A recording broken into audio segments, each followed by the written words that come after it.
네, 단지 내 주식이 올랐을까, 내가 투자한 종목이 올랐을까만 생각하지 마시고요. 전체적인 시장의 흐름이 어떤지를 아셔야 제대로 올라도 제대로 오르고 또 기다릴 때도 제대로 기다릴 수 있습니다. 주식을 배우는 좋은 시간, 주식연구소. 오늘은 김민수 레몬리서치 대표 오랜만에 연결해서 이야기 듣습니다. 대표님 안녕하세요. 네, 안녕하십니까. FOMC 정례회의 지금 하고 있나요? 어떻습니까? 네, 일단 오늘 새벽에 이제 또 끝나서 아마 파월 의장님이 짠 하고 나타나실 것 같습니다. 네. 네. 이게 결과를 앞두고 여러 얘기가 지금 많은데 일단 시장도 좀 반응하고 민감하게 움직이는 것 같아요. 미국 증시는 어땠습니까? 네, 일단 오늘 최근 들어서 미국 증시 살짝 무거워지다가 오늘 같은 경우는 다시 반등세로 들어가기 시작했고요. 대표적인 기술주들의 강세가 계속 또 보여주면서 특히 기존의 시장을 이끌었었던 AI 쪽이 가장 강하게 불러일으키면서 시장을 끌어왔었는데 네. 근데 오늘은 엔비디아만 가장 강했고 나머지 종목들은 좀 이탈하는 모습들이 보여지는 게 좀 특징적이었는데 네. 오랜만에 애플이 반등하기 시작을 했고요. 네. 그러면서 또 직접적으로 팀쿡 CEO가 중국까지 가서 이제 또 판매량을 챙기겠다 네. 그런 얘기가 나오다 보니까 조금 더 강했던 모습들인데 결론적으로 전반적으로는 시장은 반등을 했어도 아직 FOMC가 있다 보니까 좀 확인하겠다는 입장들이 좀 컸다고 봐야 될 것 같습니다. 예. 자, 5.5로 올라간 미국의 금리를 결정하는 회의입니다. 네. 뭐 당연히 3월에 이번 달에 내려가진 않을 거다라는 전망이 많았습니다. 겨울에는 3월에 내릴 것이다라고 했다가 지금 23년 7월부터 계속 5.5 기준인데 이게 3번 인하할 게 2번 인하하는 걸로 바뀌지 않냐 이런 전망들도 나오고요. 여러 가지 금리 인하에 대한 이야기들이 많습니다. 어떻게 전망하십니까? 네, 제가 항상 보통 보면 어떤 금리 변화가 이제쯤이면 되겠다 싶으면 설레발이라는 게 좀 작용하죠. 네, 미리 좀 김치국을 마시죠. 그렇습니다. 그래서 올해 초부터도 올해 빠르면 한 금리나 5번이나 6번 할 거야 라고 했다가 점점 시간이 지날수록 물가가 쉽게 빠지질 않습니다. 네. 그런 게 죄송합니다. 네. 어쨌든 2월 달에도 확인이 되다 보니까 네. 이런 쪽에서 변화가 오게 되면 특히 이제 CPI 같은 경우도 하강은 하는데 네. 생각보다 빠르게 하강하지 않고 완만하죠. 거기다가 또 생산자 물가지수라고 하는 PPI가 네. 오히려 상승만 전합니다. 예. 그렇다는 얘기를 봤었을 때 구성 항목 쪽에서 에너지가 촉발하는 여러 가지 변화 또 지정학적 리스크가 들어가는 물류나 물류 운송 서비스 이쪽에서 반등이 나오기 시작하다 보니까 이러면 결국에는 생산자 물가지수가 소비자 물가지수를 몇 달 뒤에 또 자극을 시키지 않나 이런 쪽의 변화가 나오면서 약간 물가 부담들이 이제 어떻게 보면 금리 인하를 계속 끌어내리지는 못할 것이다. 안쪽에서 변화가 나오면서 아무래도 지금 시장은 물가를 좀 더 보자라는 쪽으로 좀 돌아가는 흐름인 것 같습니다. 예. 지금 뭐 김민수 대표께서 말씀해 주신 것처럼 금리는 뭐 그냥 내가 내릴래라고 내리는 게 아니라 정확한 상황을 보고 합의체 19명의 연준위원들이 합의를 해서 내리는 그런 방식인데 금통위원들이요. 그런데 이제 궁금한 게 있습니다. 지금 앞서 CPI 얘기도 해주셨지만 미국의 주거비용 이제 미국은 주로 렌트를 하고 집을 소유해도 렌트로 기준해서 환산 계산을 하니까요. 이 주거 비용과 에너지 비용이 계속 올라가요. 이게 금방 뚝뚝 떨어질 수 있는 요소들은 아니어서 굉장히 가장 안 좋은 시각으로 야 이러다가 올 연말쯤 정도로 기대나 막연하게 해야 되나라고 금리 인하 시점을 보는 분들도 있거든요. 가능한 시나리오입니까? 좀 무리한 억측입니까? 네, 일단 지금 안 떨어지다 보니까 그렇게 생각할 수밖에 없겠죠. 네, 근데 지금 얘기하셨던 이제 부분 두 가지 중에서 첫 번째 이제 주거비 관련된 내용들은 네.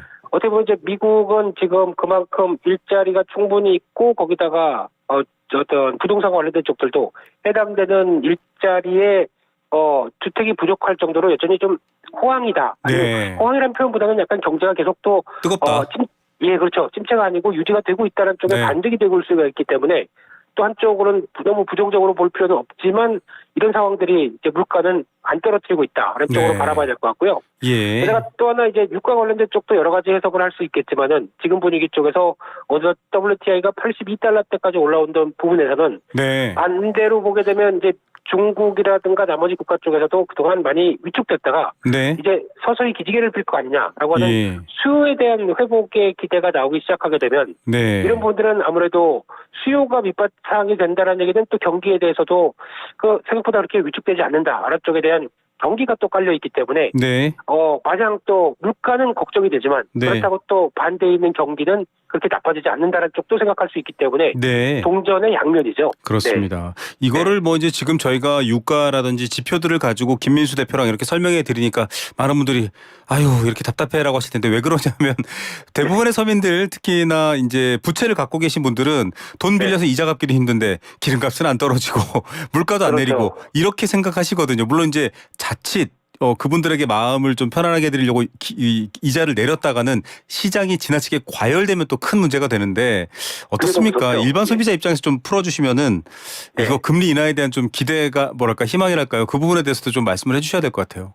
네, 아무래도 지금 시점이라고 하게 되면 이제 물가를 잡았다고 보기는 어렵지만은 네. 충분히 물가가 어느 정도 내려왔기 때문에 금리를 인하하겠다라는 어떤 과정들의 어떤 초입 국면으로 들어갔다고 생각됩니다. 그러니까요. 뭐 7, 8 네. 이러다가 어쨌든 2점 후반대, 3점 초반대까지 가 있으니까요.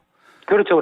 그렇기 때문에 아마 이런 분위기 쪽에서 시장에 바라보는 시각들은 아무래도 이제 금리는 그러니까 연준의 의장이 얘기했던 내용들 그대로 보게 되면 인하할 준비는 돼 있다. 하지만 추가적인 데이터를 보고 결정하겠다는 얘기는 네. 그만큼 연준이 생각하고 있는 2%대 인플레이션율에 걸맞게 내려오는 걸 확인하고 그다음에 이제 액션을 취하겠다는 부분들이거든요. 네. 예, 그렇기 때문에 아마 이어지는 물가 변화, 고용의 변화 이것도 같이 체크를 한다는 얘기다 보니까 네. 안 하겠다는 게 아니라 네. 할 수 있는 여건은 충분히 들어왔다는 쪽에 포인트를 맞추게 되면 일단 하긴 하되 그리고 또 인하를 하는 속도도 너무 빠르게는 또 생각하지 마라. 왜냐하면 또 그만큼 단기 과열이 발생할 수 있기 때문에 또 경계한다라는 입장들도 같이 있다고 봐야 될 것 같습니다. 예.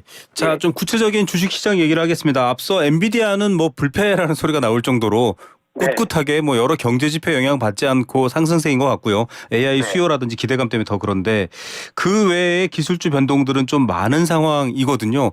그다지 뭐랄까요. 금융당국, 금융통화위원회나 FOMC의 영향을 많이 안 받는다 이렇게 봐야 되나요? 어떤 상황으로 움직이고 있죠?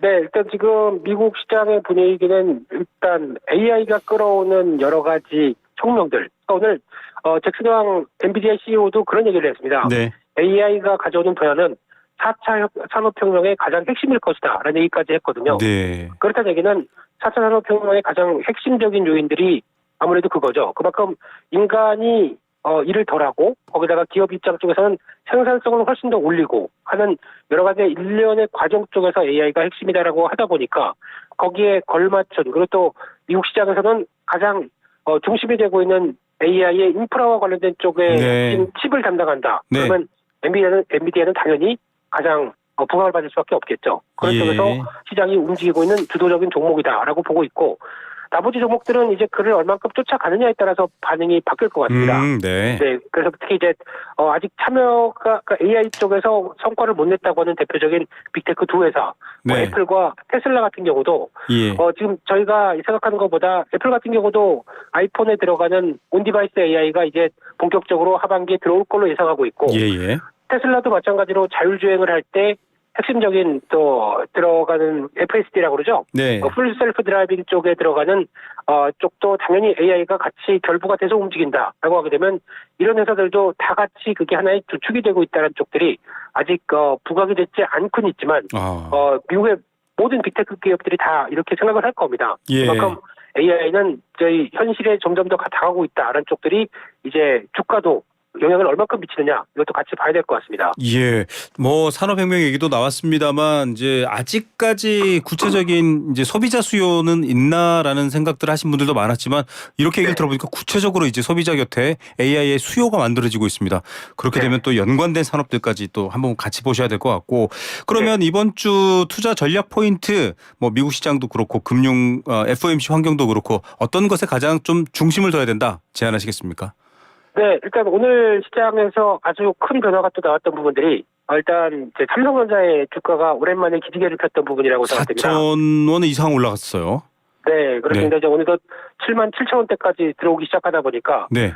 특히 삼성전자는 요즘 시장 분위기가 일단 올라갔다 내려갔다 반복하기 시작하면서 FOMC까지는 봐야지라고 했었는데 오히려 FOMC가 끝나기 전날인 그러니까 확인되기 전날인 오늘 같은 경우 삼성전자에 대한 강한 매수세가 들어왔다는 얘기는 일단 FOMC보다 지금 삼성전자가 좀 쳐졌던 여러 가지 변화들이 그래도 두 가지죠. 첫 번째는 메모리 업황 개선된다.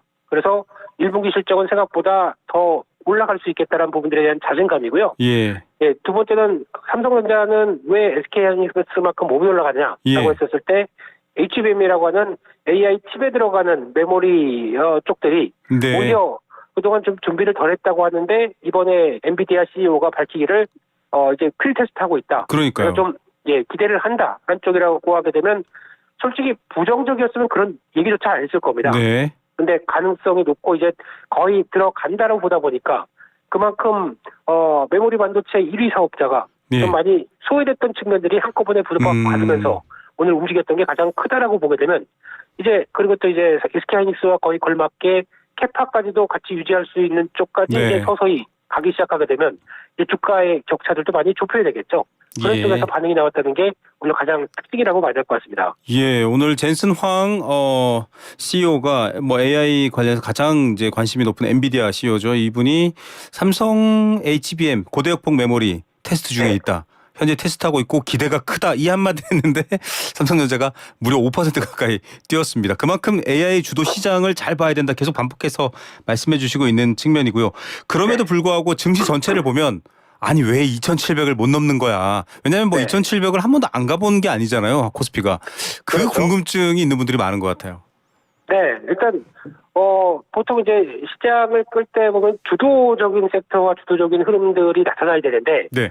지난번까지는 이제 저 PBR이 중심이었습니다. 네. 즉 기업들의 밸류업 프로그램과 함께 정부의 의도와 또 외국인들의 매수가 같이 이어지다 보니까 한번 2,700선을 시도했는데 근데 대한민국의 가장 큰 주도는 누가 뭐라고 하더라도 수출 중심이고 게다가 그 중요한 역할을 하는 것은 IT입니다. 네. 그 중에 하나가 반도체죠. 그렇죠. 그래서 어떻게 보면 2,700선을 단단하게 들어가서 안착하고 또 레벨업을 시도한다라고 하게 되면 물론 지금 지난번에 보여줬던 저 PBR 관련된 쪽들도 중요하겠지만은 핵심적인 쪽은 반도체 쪽이 움직이기 시작해야 본격적으로 강한 변화가 나온다고 생각이 들고 있기 때문에 지금은 이제 또 반도체 쪽이 한번 끌어놓고 상대적으로 좀 위축됐던 또 저 PBR 쪽이 움직이고 하는 대형주 간의 순환매가 일어나면서 2,700선을 안착한다. 그러면 좀 더 단단해질 수가 있겠죠.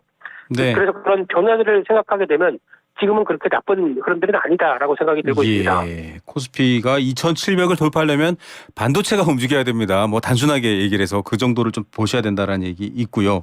네. 밸류 프로그램 말씀하셨으니까 좀 얘기를 해보겠습니다. 지금 뭐 스튜어디십 코드 이야기를 저희가 앞에 일부에서 길게 했거든요.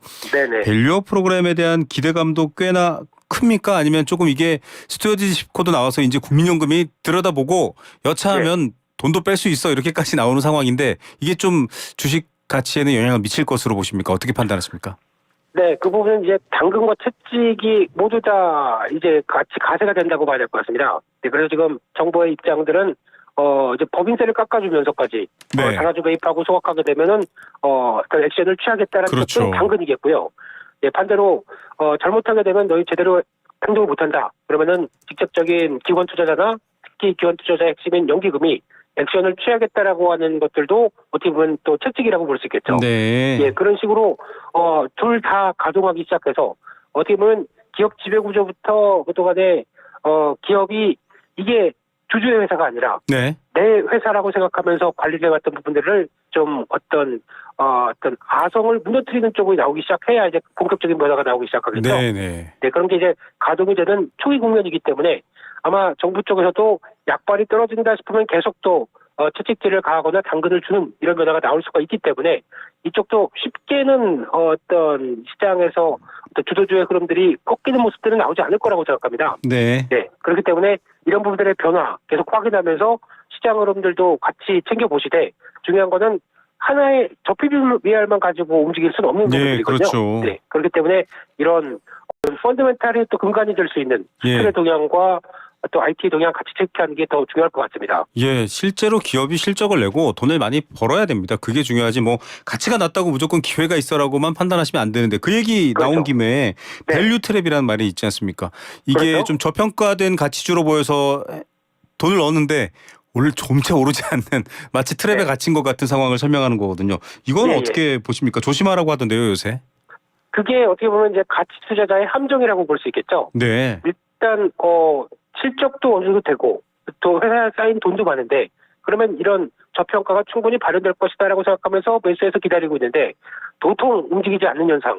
이게 어떻게 보면 한국 증시의 문제점 중에 하나였다고 보여지고 있는데 네네. 근데 여기서 이제 가치 투자와 함께 밸류 트랩을 책정하기 위해서는 잃어버리는 게 하나가 실적의 성장입니다. 네. 예, 그게 계속 우상향하기 시작을 해서 실적 성장이 부각을 받기 시작하면서 거기서 나오는 저평가를 같이 해소를 하는 과정들이 나와야 되는데 네. 이게 무조건 말씀하셨듯이 싸다라고 해서 보통 저희가 표현들이 그런 게 있죠. 싼 게 비지떡이라는 얘기가 있습니다. 네. 네, 예, 그러니까 그만큼 반대로 하게 되면 고밸류를 받지만 주가가 더 가는 경우는 성장에 대한 기대감이 더 크다 보니까 가는 그렇죠. 경우도 있거든요. 네. 예, 그래서 이건 뭐 지금 실적도 안 나오는데 주가가 왜 이렇게 가? 라고 하게 되면 그보다 플러스 알파가 더 가세되는 경우가 있기 때문에 네. 주가는 항상 미래 가치를 더 보고 얘기를 하죠. 네. 근데 아마 밸류에 빠진 종목들은 대부분 보게 되면 성장을 끌어오지 못하는 종목들이 더 많기 때문에 오히려 예. 또 전통 산업 쪽의 종목들이 좀 대부분 그렇죠. 네, 네. 적자는 나진 않지만 그렇죠. 실적이 또 왔다 갔다 하면서 사이클에 맞춰서 움직인다. 이거는 어떻게 보면은 대응하기가 무척 어려운 종목이기 때문에 맞습니다. 단순하게 밸류만 가지고 판단할 쪽은 한국 증시는 더욱 아니다라고 봐야 될 것 같습니다. 한국 증시에서는 특히 밸류 트랩 이게 가치 투자를 지향하시고 이 기업 괜찮은데 왜 이렇게 낮게 평가돼 있지라고 들어가셨다가 정말 빼지도 못하고 이도저도 못하는 상황이 될 수 있는데 그것만 네. 보지 마시고 시장 네. 전체의 상황, 시장을 이끌어가는 상황을 보라는 김민수 대표의 말들 좀 잘 새겨봐야 될 것 같습니다. 자, 이번 3월 이제 뭐 주총대회도 있고 여러 기업들도 분주한데 주요 투자 포인트라든지 국내 증시를 읽을 때 여러 가지 좀 고려해야 될 점 마지막 좋은 말씀 부탁드립니다.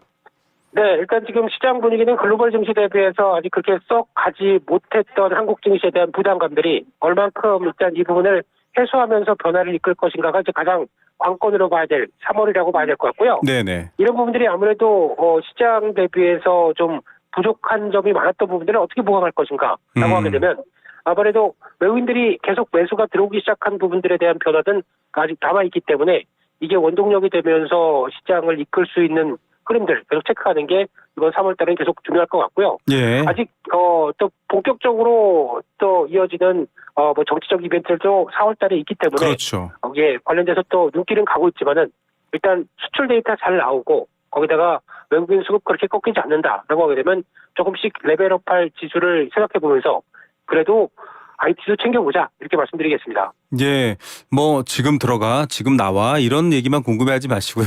시장이 네. 어디로 가는지를 좀 읽으시면서 또 개인이 철저하게 판단해서 맡으시면 될 것 같습니다. 대표님 오늘 말씀 여기까지 듣겠습니다. 감사합니다. 네, 감사합니다. 레몬 리서치 김민수 대표였습니다.